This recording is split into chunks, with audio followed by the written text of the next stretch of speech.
Bonjour communauté de coups critiques, ici Kim et aujourd'hui je vais vous parler encore de Donjons & Dragons, le manuel du joueur révisé édition 2024 et plus particulièrement un nouveau type de don disponible pour les personnages dans ce manuel qui est la maîtrise d'armes, qui est un don disponible pour les personnages martiaux. Donc cette capacité, comme j'ai dit là, est disponible pour les classes de barbares, de guerriers, de roublard, de paladin et de rôdeur dès le premier niveau et offre dans le fond à ces classes-là des moyens supplémentaires d'utiliser leurs armes.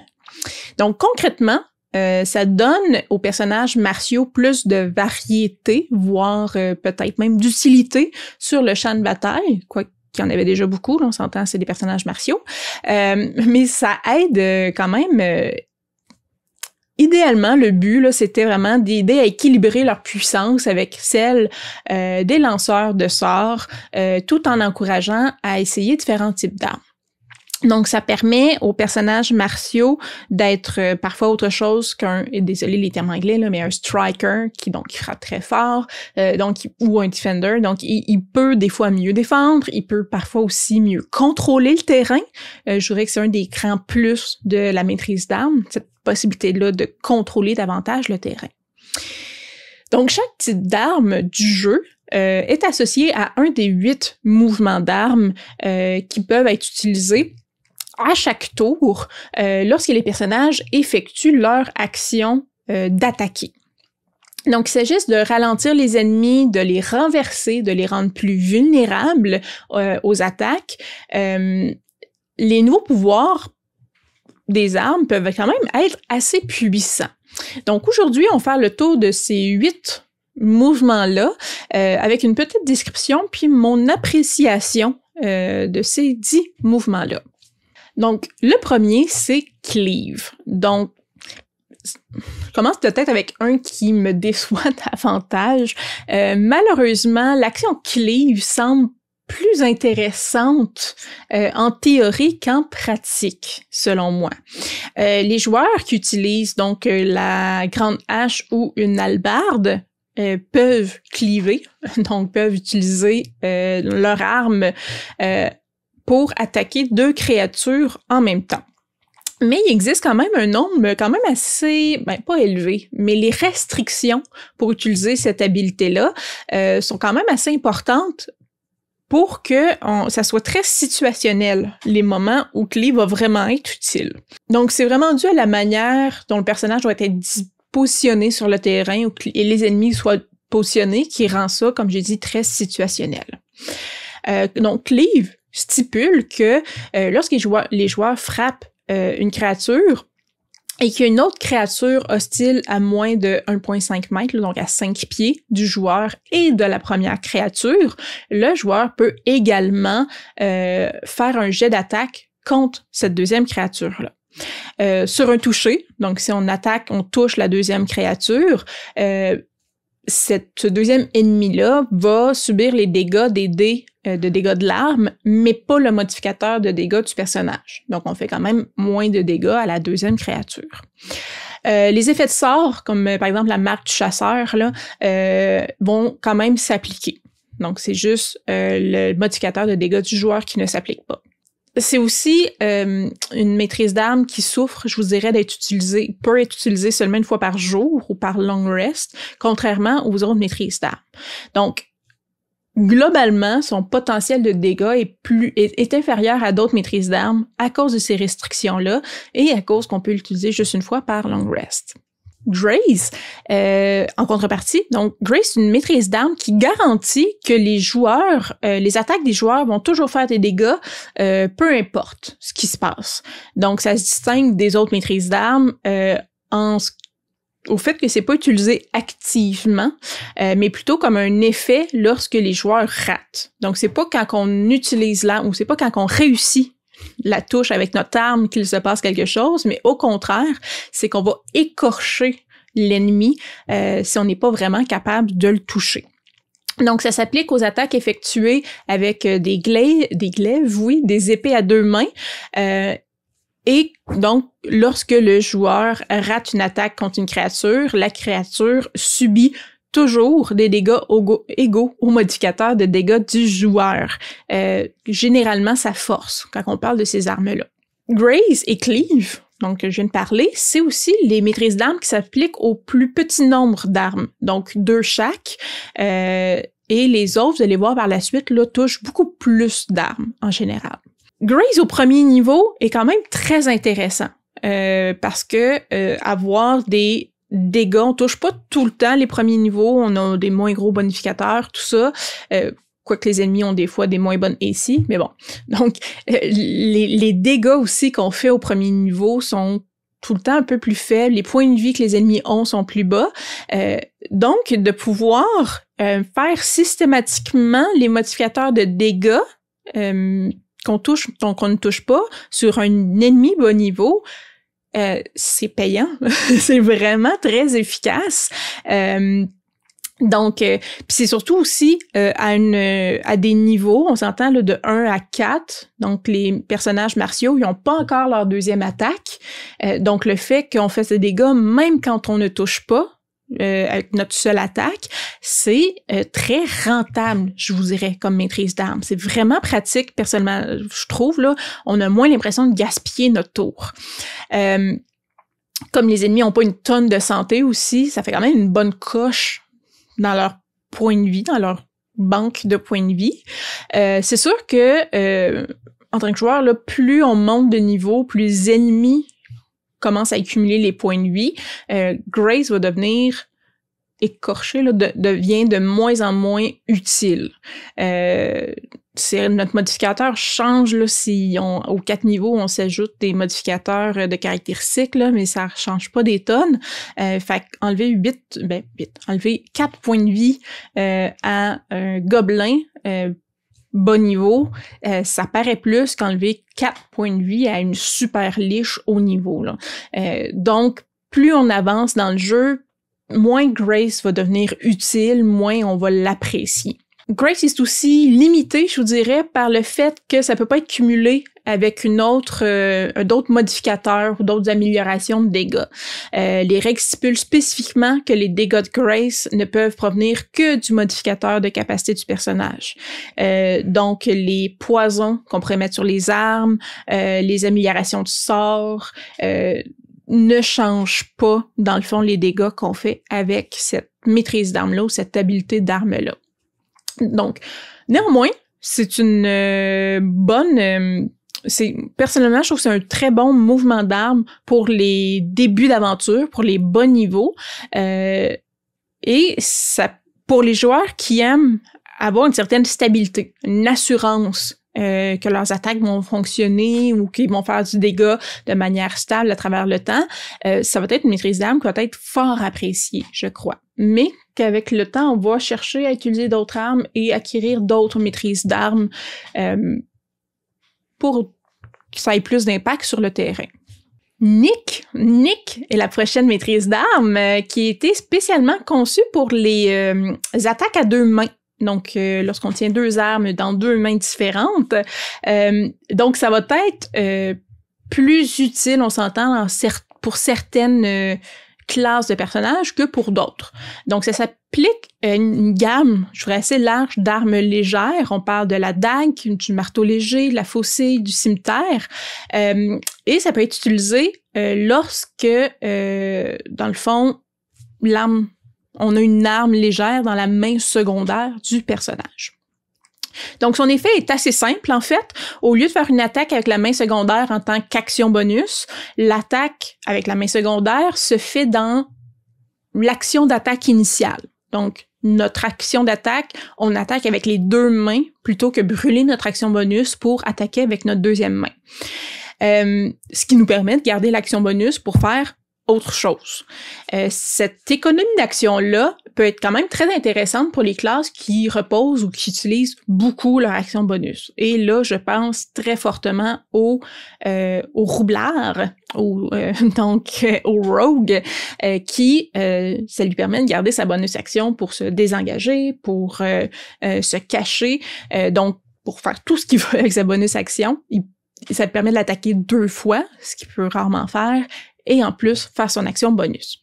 Là où Nick fonctionne moins bien, c'est par exemple la classe de guerrier. Quand le guerrier essaie d'utiliser cette habileté-là, ça se combine pas nécessairement bien avec l'aptitude de maniement double que le guerrier peut avoir.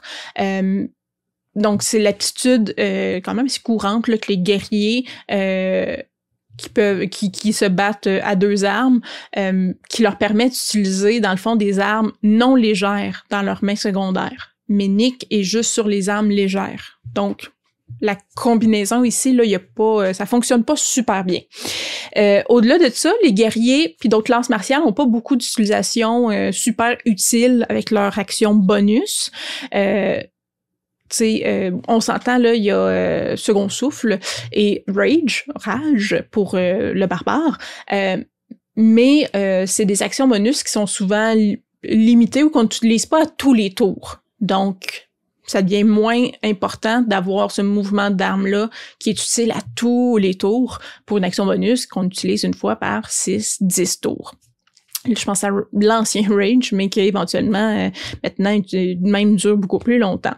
Donc, sommairement, Nick, comme mouvement d'arme, est super utile, super pertinent pour les personnages qui ont quelque chose à faire à tous les tours avec leur action bonus. Mais au-delà de ça, ça finit par être moins utile pour les autres classes martiales qui vont finir probablement par remplacer cette maîtrise d'arme-là ou ce mouvement d'arme-là. Donc, pousser le mouvement d'arme que je préfère, que je trouve le plus utile. Donc, on s'entend, mon grand favori dans les différents mouvements d'armes. Ce mouvement-là ne s'applique qu'à 4 armes, toutefois. La grande massue, la pique, si je peux me permettre de traduire ça de même, le marteau de guerre et l'arbalète lourde. Mais on s'entend que le marteau de guerre et l'arbalète lourde sont, selon moi, 2 des meilleures armes disponibles dans le jeu. Donc, c'est quand même peut-être juste 4 armes, mais dans les 2 meilleures, ça compense. Donc, le mouvement d'action là, de pousser nuit à la fois au déplacement des ennemis, des créatures ennemies, et au positionnement. Donc, ça vient un peu faire ce que Slow, on va en parler tantôt, là, le ralentissement fait, mais dans une plus grande mesure, ça va aussi déplacer physiquement les personnages ou les créatures. Donc, on vient à contrôler un peu plus le terrain. Quand je vous disais là, que notre personnage peut devenir, en guillemets, un controller, on peut venir aider nos alliés en déplaçant les personnages, nuire, désolé au maître de jeu, là, mais nuire au placement du maître de jeu sur la carte de combat. On peut faire tomber des ennemis dans des ravins, ce qui est toujours plaisant. Donc, il y a plein de possibilités avec pousser. Il y a plein d'avantages à utiliser ça durant le combat. Et ça fait, comme j'ai dit, un peu une pierre deux coups où on vient ralentir les ennemis tout en les déplaçant et réorganisant le terrain et le combat. Donc, lorsque les joueurs utilisent pousser, concrètement, ils vont frapper leur ennemi avec leur attaque, avec leur arme. Là. Cet ennemi-là est repoussé de 3 mètres, donc de 10 pieds. Toujours en ligne droite par rapport au personnage. Donc, c'est la restriction. Là, on peut pas mettre un angle au personnage, comment que l'ennemi est repoussé. C'est vraiment en ligne droite à partir de notre personnage. L'ennemi est repoussé. Il n'y a pas de jet de sauvegarde. Il n'y a aucune limite du nombre de fois que vous pouvez utiliser cette maîtrise d'arme-là par tour. Donc, si vous avez 2 attaques, vous pouvez le faire 2 fois.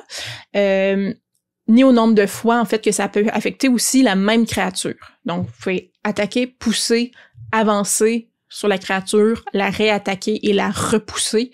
Donc, vous pouvez déplacer jusqu'à 20 pieds un ennemi de cette manière-là. Donc, les seules restrictions, comme j'ai dit, c'est que ça affecte pas les créatures de taille énorme et plus grande. Donc, c'est les créatures larges et plus petites. Et on pousse les créatures directement vers l'arrière, comme j'ai dit. Donc, on s'entend que ces 2 restrictions-là sont quand même très minimes, là, quand vient le temps de dire que ça affecte l'utilité du mouvement d'arme de pousser. Donc, vous vouliez éloigner un ennemi d'un allié pour le protéger ou d'un allié qui attaque à distance pour lui enlever un désavantage. Allez-le, faites-le. Vous pouvez le repousser comme ça de 10 pieds, donc de 2 cases. La créature se trouve près d'une falaise ou près d'une chute, vous voulez le faire tomber. Repoussez-la. Vous voulez ralentir un ennemi dans sa progression parce qu'il est à votre poursuite. Puis, dans le fond, c'est possible de le reculer de 10 pieds et ça va lui faire quand même perdre, sur un déplacement de 30 pieds, il vient de perdre le tiers de son mouvement à reprendre ce mouvement-là. Nous, ça peut le forcer à prendre un mouvement supplémentaire pour combler un écart. Donc, en termes d'économie d'action, c'est super efficace comme mouvement d'arme. Donc, c'est, à mon avis, humble avis, le mouvement le plus utile aux personnages martiaux, celui qui se rapproche ou qui vient chercher plus leur capacité, dans le fond, qui rapproche les capacités martiales à ceux des lanceurs de sorts qui peuvent justement souvent contrôler le terrain, puis venir vraiment mettre un enjeu là, pour le maître de jeu à l'organisation des ennemis, des personnages sur la carte de combat. Donc, ça permet de mieux contrôler le terrain tout en attaquant. Donc, un gros coup de cœur pour Push pour moi. Le mouvement suivant, c'est Sap. Donc, Sap, c'est le plus défensif des options là, de maîtrise d'armes ou de mouvement d'armes. Ça inflige un désavantage à l'ennemi à sa prochaine attaque. Donc, c'est le mouvement d'armes qui est qui vient aussi le plus aider les autres personnages, vos alliés en général, parce que peu importe qui va se faire attaquer, il va y avoir des avantages. Donc, les personnages peuvent trouver ce mouvement-là utile pour, dans le fond, se protéger eux-mêmes d'une certaine manière, mais aussi protéger leurs alliés de subir des dégâts. C'est aussi disponible sur une large gamme d'armes, les lances, les fléaux, les épées longues, les étoiles du matin, les pics de guerre sont toutes attachées à ce mouvement d'armes-là. Et donc, il y a un large éventail différent aussi de personnages qui peuvent en venir à utiliser SAP parce que il y a plusieurs types d'armes différentes. Le désavantage, quant à moi, de SAP, c'est que ça s'applique jusqu'au début du prochain tour de votre personnage, non pas jusqu'à la prochaine attaque de l'ennemi, là, donc ça disparaît même s'il n'a pas attaqué, mais ça peut être appliqué à plusieurs ennemis en un seul tour. Donc, si vous avez plusieurs attaques, vous pouvez faire SAP à plusieurs ennemis en attaquant plusieurs ennemis différents. Et donc, ça fait que le tour des ennemis par la suite va être plus faible, moins dangereux, parce que plus d'un ennemi peut avoir un désavantage sur sa prochaine attaque. Donc, on s'entend que SAP a très peu de désavantages comme mouvement d'arme. Son plus grand désavantage, c'est vraiment quand il entre en comparaison avec d'autres mouvements d'armes qui peuvent être meilleurs en termes d'attaque, donc d'infliger des dégâts. Donc, c'est là qui peut déplaire, parce que souvent, on aime faire des dégâts, on n'aime pas juste jouer le rôle de défense, mais pour un personnage ou un joueur, en fait, qui construit un personnage très défensif, qui est plus là pour protéger le groupe que pour attaquer, c'est le genre de mouvement d'arme qui marcherait vraiment très bien avec la construction du personnage qu'il fait, avec son roleplay en général. Aussi, à noter que le désavantage de SAP, c'est que ça ne s'applique pas pour les créatures qui forcent des jets de sauvegarde. Donc, des créatures, souvent des lanceurs de sorts, qui attaquent en vous faisant faire des jets de sauvegarde pour éviter des dégâts, ça s'applique pas à eux, le désavantage. C'est vraiment pour les attaques d'armes que le désavantage s'applique. Donc, excellente option de mouvement d'armes, mais pas toujours la meilleure selon le type d'ennemi. Donc, slow, dont j'ai déjà parlé en parlant de pousser, on s'entend que peu importe les dégâts infligés, ennemis ou personnages joueurs, tous les personnages, là, on s'entend, doivent toujours se trouver dans une portée pour toucher. C'est nécessaire. Là. On peut pas être n'importe où sur le terrain. Il faut être collé si on est en mêlée. On doit être dans une certaine distance, même si on attaque à distance. Mais tout ça, le positionnement est important et il faut se rendre à ce positionnement-là. Donc, la vitesse est un élément qui est quand même très important dans Donjons et Dragons, que ce soit quand on veut sauver ou quand on veut arriver à une distance requise pour attaquer les ennemis. Donc, les actions qui affectent la vitesse sont assez puissantes, souvent sous-estimées, mais quand même assez puissantes.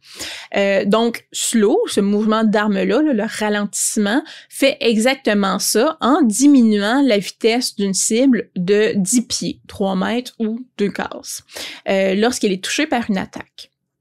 Donc, le ralentissement s'applique à la plus large gamme d'armes parmi toutes les attaques, les maîtrises d'armes, mouvements d'armes, là. Donc, la massue, le javelot, l'arbalète légère, la fronde, le fouet, l'arc long, le mousquet.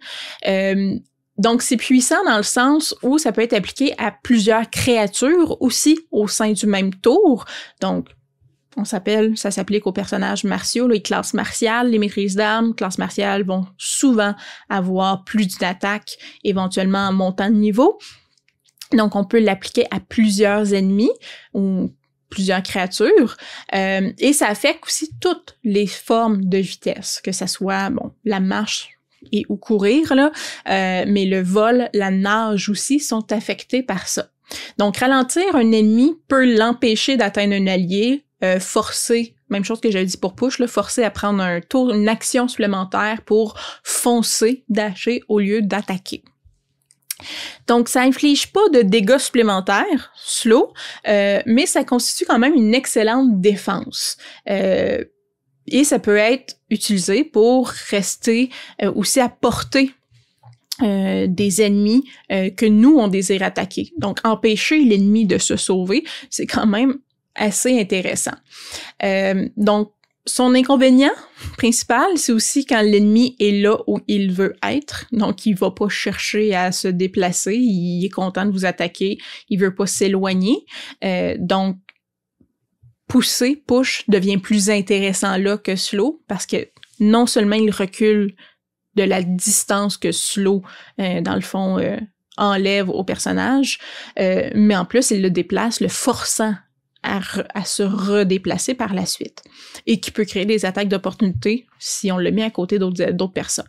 On peut pas non plus avec slow attaquer ou l'appliquer 2 fois à une même créature. Donc on pourrait pas éventuellement l'amener son déplacement à 0 en cumulant les effets slow. Là, l'effet peut être juste donné une fois.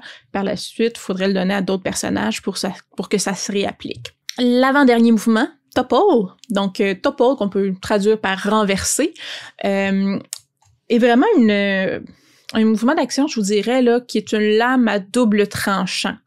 Ça fournit donc un des effets les plus puissants des mouvements d'armes, des maîtrises d'armes, mais c'est aussi le seul mouvement d'armes qui nécessite un jet de sauvegarde que l'ennemi, dans le fond, peut réussir.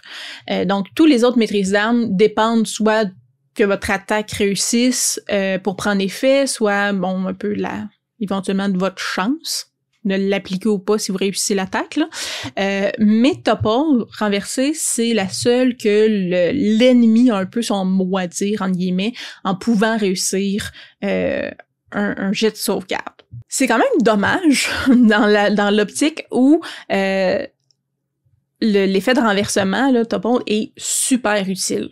Ça permet aux personnages, dans le fond, qui utilisent un bâton, une hache de combat, une lance, un maillet ou un trident, donc c'est les armes qui utilisent topple, de mettre un ennemi à terre, de le renverser, de le mettre dans la position prone, en anglais, avec leur attaque. Donc, les règles précisent que les ennemis, les créatures à terre ont un mouvement réduit et que les attaques de mêlée contre elles, dans un rayon de 5 pieds, se font avec avantage. Donc, c'est quand même très fort comme, je vais dire, positionnement d'ennemis sur le terrain, là, mais comme effet où, là, après ça, tous vos alliés peuvent se mettre sur une même personne. Les alliés mêlés, là, on s'entend, peuvent se mettre sur la même personne et avoir des avantages pendant presque un tour complet là, jusqu'à temps que l'ennemi se relève. Donc, c'est super utile. Si vous avez plusieurs joueurs qui se battent en mêlée, on s'entend dans le groupe, ce mouvement d'armes-là est potentiellement avantageux pour plusieurs joueurs en même temps. L'inverse est aussi vrai. Si vous avez plusieurs joueurs dans votre groupe d'aventuriers qui se battent à distance, à ce moment-là, vous venez de mettre des désavantages ou de mettre à désavantage tous ces joueurs-là sur l'ennemi qui se retrouve prone. Donc, encore là, pensez un peu à la construction de votre groupe si vous choisissez ces armes-là ou si vous mettez les créatures prone. Puis on s'entend, il y a toujours la chance que l'ennemi réussisse son jet de sauvegarde, donc qu'il soit pas du tout affecté par cet effet-là. Alors que presque toutes les maîtrises d'armes, toutes les autres maîtrises d'armes, si vous réussissez votre jet d'attaque, vous avez un effet automatiquement. Donc, le fait que cette action-là nécessite une sauvegarde de constitution, c'est un peu un clou dans le cercueil pour cet effet-là, ou pas l'effet, mais l'action d'arme où on vient d'enlever une assurance ou vraiment une qualité à cette action d'arme-là par rapport aux autres. Surtout que de nombreux ennemis ont une bonne constitution, ont des bons jets de sauvegarde de constitution, donc les chances qu'ils réussissent leur jet de sauvegarde est quand même assez élevée. En fin de compte, contrairement à toutes les autres maîtrises d'armes, les attaques de maîtrise d'armes, le renversement présente un risque quand même assez élevé d'échec, ce qui fait que c'est plus risqué à utiliser, plus susceptible d'échouer. Puis c'est dans ma liste de effets d'armes que j'aime, il perd beaucoup d'échelons à cause de ça. La dernière maîtrise d'armes se nomme Vex. Donc, Vex, c'est comparable à Sap, d'une certaine manière, là, dans le sens où il affecte les chances de toucher, sauf que la maîtrise est offensive plutôt que défensive. Donc, au lieu de donner un désavantage, on va permettre aux personnages martiaux de se donner un avantage sur les jets d'attaque contre les ennemis. Donc, c'est une maîtrise d'armes, en fait, là, un mouvement d'armes qui est très utile à une grande variété de construction de personnages, autant des snipers là, à longue distance, aux personnages qui cognent fort en corps à corps. Avoir un avantage, c'est tout le temps bon. Donc, c'est quand même un autre avantage sans un mauvais jeu de mots, que Vex soit disponible sur autant de types d'armes, de variétés d'armes différentes. Donc, autant, la hachette, la fléchette, l'arc court, la rapière, la sarbacane, l'arbalète à main et le pistolet. Donc, beaucoup d'armes à distance, mais on a aussi des armes en corps à corps qui utilisent ce mouvement d'armes-là. Donc, Vex peut être super efficace avec, par exemple, un roublard qui utilise les arbalètes l'arbalète à main, donc 2 arbalètes, donc hand crossbow, que 2 hand crossbow, qui utilise aussi le don expert en arbalète qui permet de tirer avec les 2 arbalètes sans avoir à recharger les armes. Là. Donc, ça permet de faire plusieurs attaques avec eux par tour et d'utiliser aussi plusieurs fois ce mouvement d'armes-là. Donc, on a des combinaisons ici qui deviennent quand même hyper intéressantes. Donc, obtenir, comme j'ai dit, un avantage dans Donjon Dragon, c'est très fort. J'ai tendance à croire que c'est souvent aussi sous-estimé. Là. Statistiquement, avoir un avantage équivaut à environ plus 5 à nos jets de dés. Donc, on parle de statistiques, on s'entend, là, c'est pas aussi fiable que d'avoir un avantage de plus 5. On peut rouler 2-1, ça arrive, mais statistiquement, si on prend le meilleur de nos 2 lancers, le plus commun qui revient le plus souvent, là, c'est un avantage de plus 5 environ qu'on a. Donc, faut jamais sous-estimer les avantages et de la même manière, l'effet que les désavantages peuvent avoir, parce que c'est l'effet inverse, là, c'est en moyenne moins 5 qu'on impose sur un jet de dés. Le plus grand désavantage de Vex, c'est peut-être qu'il y a plusieurs façons d'obtenir des avantages dans Donjon Dragon. elle va obtenir un avantage en attaquant directement, là, en touchant quelqu'un. C'est peut-être le plus facile, la manière la plus facile d'obtenir un avantage. Par contre, et le fait, dans le fond, que Vex, bon, de la manière que ça peut s'accumuler, là, ça en fait quand même une des options dans les plus puissantes pour les joueurs. Le fonctionnement de Vex est le suivant. Donc, lorsque les joueurs frappent un ennemi avec une attaque, leur prochaine attaque contre le même ennemi a un avantage jusqu'à la fin de leur prochain tour. Donc, ça signifie que les voleurs peuvent se cacher avec leur action bonus, frapper un ennemi avec sneak attack, attaque furtive, gagner un avantage, puis avoir avec leur arme avec Vex, avoir cet avantage-là le tour suivant pour gagner de nouveaux sneak attack sans être caché, et là encore avoir sa bonus action pour se recacher à la fin du tour et enchaîner comme ça les actions bonus. Donc, il y a moyen de générer un cycle où on a toujours avantage et notre action bonus, on la varie, on la met quand, mais voilà. Donc, ça facilite la vie, personnellement, je trouve, du voleur. Mieux encore, les attaquants qui ont éventuellement jusqu'à 3 attaques différentes, donc quand on est plus haut niveau, peuvent enchaîner Vex contre un ennemi pour continuer à gagner un avantage contre le même ennemi. Donc, il n'y a pas de limite de fois où ça peut fonctionner par jour. Vous attaquez un ennemi, vous avez avantage à la deuxième attaque vous touchez, vous avez avantage à la troisième attaque vous touchez, vous avez avantage sur l'attaque suivante, votre tour d'après. Et donc, vous avez continuellement avantage contre cet ennemi-là si vous le touchez à toutes les fois. Puis, avoir avantage facilite vraiment la vie quand vient le temps de toucher les ennemis. Donc, c'est la meilleure maîtrise d'armes pour améliorer les dégâts à long terme, quand même. Simplement en raison de la probabilité beaucoup plus élevée que vous avez de toucher grâce à ça. Voilà. On a fait le tour des 8 maîtrises d'armes avec mes opinions ici et là à travers ce que j'aime, ce que j'aime moins, ceux qui m'intéressent davantage. Encore là, ça dépend tout le temps de la construction de personnages, des classes, ce que vous visez aussi comme type d'attaquant, on pourrait dire, là, ce à quoi vous voulez qu'il soit utile sur le terrain. Je crois que les nouveaux dons, ces nouveaux types de dons-là, vont apporter quand même de la nouvelle saveur aux classes martiales qui... Et en fait, ça peut rendre, selon moi, les combats encore plus dynamiques qu'avant. Mettre plus de variété, commencer à jouer avec des stratégies différentes. Donc, je suis vraiment intéressée à voir concrètement en jeu des combattants avec des armes différentes. Donc, quel genre de dynamique ça peut créer avec se donner des avantages, faire tomber le monde, pousser les gens. Tout ça peut donner une nouvelle saveur complètement, selon moi, au combat. Encore là, faut-il avoir des personnages martiaux, on s'entend. Maintenant, je vous demanderais, votre opinion. Est-ce que vous voyez des combinaisons intéressantes entre ces mouvements d'armes-là et certaines classes, entre certains autres dons qui existent, ou certaines espèces même? Le Goliath, dépendamment des lignées, a des avantages, a des particularités sur ses attaques. Donc, est-ce que vous voyez des combinaisons qui pourraient être super intéressantes? Donc, n'hésitez pas, répondez en commentaire. Je suis curieuse de vous lire.